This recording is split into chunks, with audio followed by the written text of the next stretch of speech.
Let us tell you about the Lady Ashira. First and foremost, Lady Ashira's titles have included Queen of Heaven, she who walks upon the waters, and, significantly, Mother of all the gods. In modern terms, Ashira is the boss lady ruling over gods and humans alike. We have rituals to honor her. One day a week is her day. We honor many powers of our ancient tradition, especially our ancestors. Regardless of personal devotion, she has precedence in our little personal altars, on which we have images of either Ashira or her symbols. As Mother of the Gods, she also has precedence in our rituals. We greet her in the morning, and before retiring in the evenings. We burn incense to her, daily if we can, and sometimes offer her libations when blessing or having ritual meals. We thank her for her abundance after meals. Ashira was the wife of the great god El, himself an old, lusty, kind, compassionate father god. El was known as the Ancient of Days, meaning Ancient One, which was a title of honor in the early Middle East. He was also the Kind God, the God who is filled with mercy, meaning compassion. Those who believe El to be vengeful, destructive, and given to directing his people to genocidal acts are quite mistaken. That image of El was invented later and is a topic for another video. Like fathers, even good ones, in the traditional world and today, El is relatively absent from day-to-day matters. Although he is kind, he is a mighty god. That, of course, intimidates people. Out of respect, one does not take smaller complaints to the Elohim, the god of gods. Understandably, in fear of asking El directly, humans and gods alike went to the Lady Ashira for help, not because he was not kind. Rather, this was because as his wife and mother goddess, she had influence over him greater than that of humans or other gods. As a result, one tends to assume that it is appropriate to go to the great mother of gods, although she rules as goddess of all. In one of our stories, when young Baal, a title, not a name, of a weather and storm god who was indistinguishable from Yahweh in his earliest forms, wants a palace like all the other gods, he goes to Mother Ashira to complain that El has not allowed him one. She puts on her loveliest clothes and strides off to have dinner with El. She persuades him to allow that palace to be built. You have probably understood by this point that Mother in those days was not the romantic, delicate little figure of Victorian imagination, lovingly cradling a little baby and needing some big, strong dad to protect them. This Mother is, in strong contrast, a lady of power. She was revered as such in Israel. She is revered as such in the States as well. We have seen her depicted on some pagan pages as some sort of sex kitten. Panther perhaps, kitten no. For the Canaanites, first cousins to the Hebrews, who had a high civilization with temples and a priesthood and all the trimmings of a rich culture, Ashira was Queen of Heaven. For the Hebrews, who were poorer, tribal, less advanced culturally, and had neither kings nor queens, she would more likely have been the female chieftain of their tribes, a full counterpart to the male chieftain god. This is perhaps the aspect that the primitive Hebrews were drawn to. Ashira also has a warrior aspect. On some incense burners found in Israel, she is, for example, depicted as a naked goddess flanked by two lions. The lion was one of her companion animals. In the ancient Western Middle East that we refer to, a companion animal always reveals something about the character of their companion god or goddess. Indeed, who hunts for the cubs, who fiercely defends them, the female lion. An interesting note is that lion at one point in Hebrew history was a term denoting warriors, and this seems further evidence of Ashira's warrior aspect. There is a bust of Ashira found in Tel Irani, Israel, that shows her in an Egyptian wig, which is a short practical wig that reaches to just below the ears. Over the wig, she is wearing a helmet, as a warrior would have worn in Egyptian dedicated fashion of the time. The short Egyptian wig would have made excellent padding upon which to set a war helmet. It would help absorb blows and also prevent the Middle Eastern sun from cooking you through the heated metal, as Raphael Patai pointed out in his famous book, The Hebrew Goddess. The Hebrew goddess lies in the fact that the Shekinah of modern rabbinical Jews, the female face of the god, has an aspect of warrior and severity, as the Talmud says. Since there is no war being waged on United States land, they do not attend to Ashira's warrior aspect as much there. Another goddess, Anat, is associated more with war, but she is not our topic. Regardless of which aspect speaks to you, the Lady Ashira is a mighty one.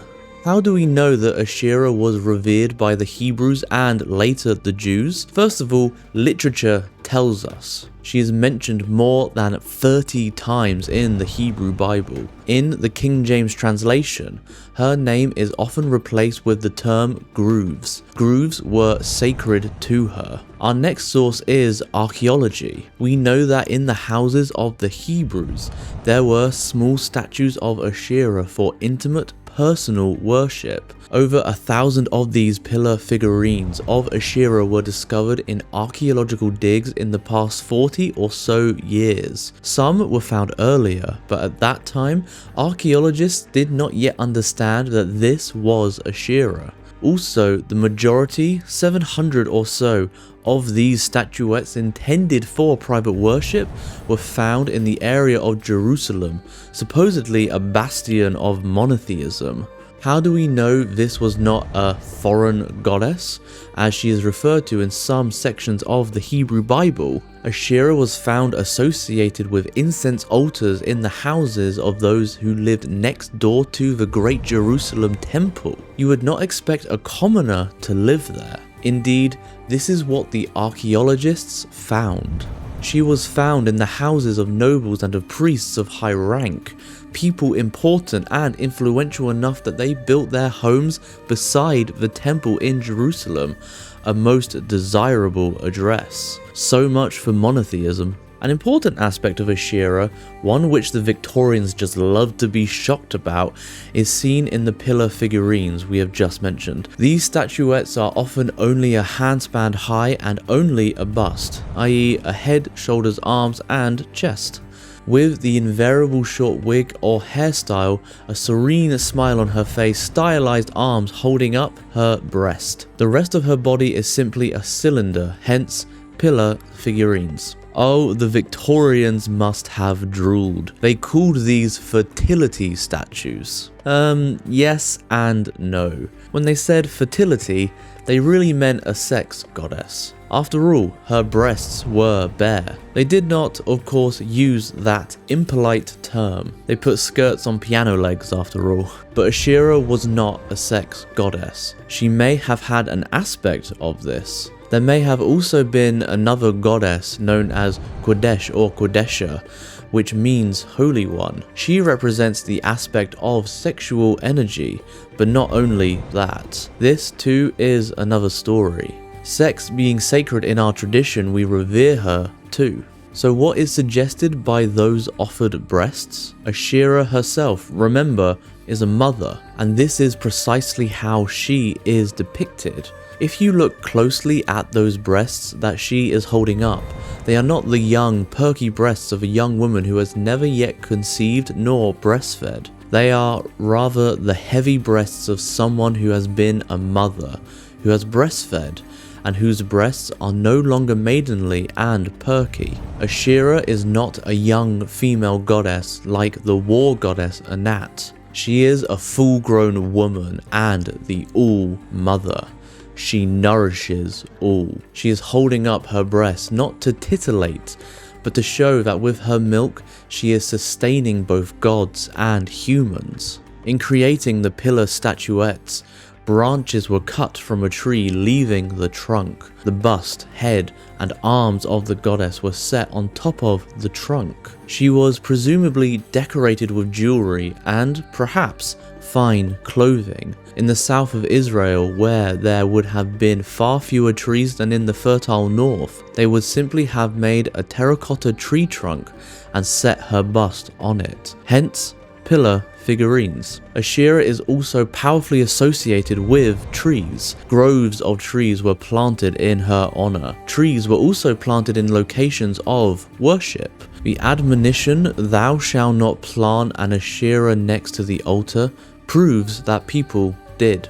In the art of Israel, scholars in that part of the world would agree that a downward pointing triangle represents female deity. It is often flanked by imbexes, wild goats with beautiful curved horns. The imbexes represent wild nature and they feed from the triangle. This design is often alternated with a 5 or 7 branch tree, also flanked by imbexes. It is understood by scholars that when the figures alternate in this way, they mean the same thing. So the triangular goddess symbol is very closely associated with trees. Her name, Ashira, means something like abundance or opulence and is also related to happiness. Indeed, there appears to have been a special association with the abundance of fruit trees, especially figs, pomegranates, and date palms, all of which either give much fruit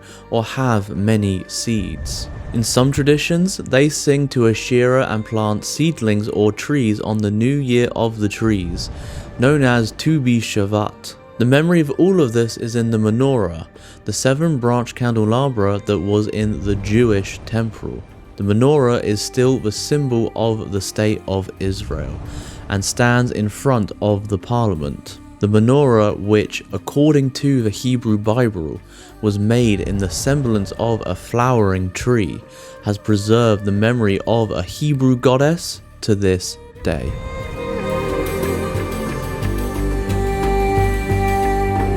This essay was adapted from a chapter in The Goddess in America, the Divine Feminine in a Cultural Context, written by Elisha Vanesha, an anthology with contributions from 19 writers. The Goddess in America is a book that identifies the enduring experience of goddess spirituality through a 4-part discussion focused on the native goddess, the migrant goddess, the goddess in relation to other aspects of American culture, feminism, Christianity, witchcraft, etc., and the goddess in contemporary America. Grab your copy from Moon Books Publishing. Thank you so much for watching. A special thank you to our members. You too can become a member and gain early access to videos just like this one, a week early in fact. Hit the join button for more information. Subscribe for weekly videos, ring the bell to be notified of when we post, and we will see you next time.